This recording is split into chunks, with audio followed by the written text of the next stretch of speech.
All right, moving to the tight end position. Obviously, you're starting George Kittle, but Tyler HIGBEE and Cole Kmet. Tyler HIGBEE, I'm assuming because, again, same kind of situation, a newer quarterback targeting his tight end, and Cole Kmet, wow, that matchup with Detroit could not be much better. HIGBEE looked like he was dead in the water a few weeks ago, right?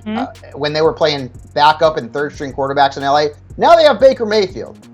Listen, Baker Mayfield's no great shakes, but he's way better than what they had, right? So I'm going to play HIGBEE because Mayfield is looking in his direction. 43.1 fantasy points in his last 2 games. Had multiple touchdowns last week, over 30 points.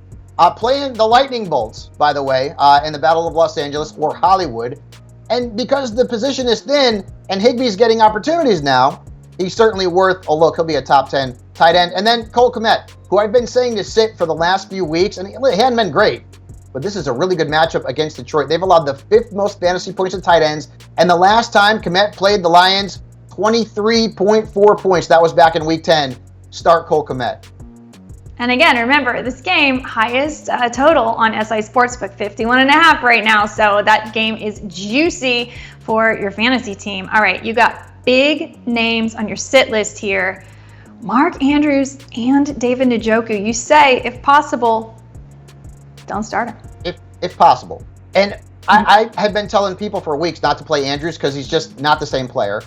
And then I said, well, I like him last week against Atlanta. And he did nothing. Again. Against Atlanta.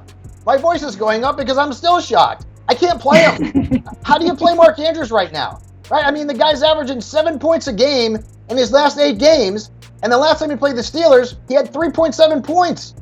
I get it. It's Mark Andrews. It's not the 2021 version of Mark Andrews. If you have another alternative, I'm sitting Mark Andrews, and I've been saying that for a long time outside of last week, and I was wrong.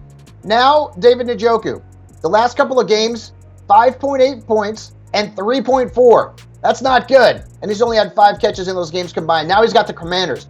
They've allowed just 2 tight ends to score more than 11.6 points against them, and all but 3 have been held to single digits. And Njoku is not clicking with Deshaun Watson on a consistent basis. So Njoku, even though he's one of the most talented tight ends in fantasy on what's a very short list, I would look for alternatives this week.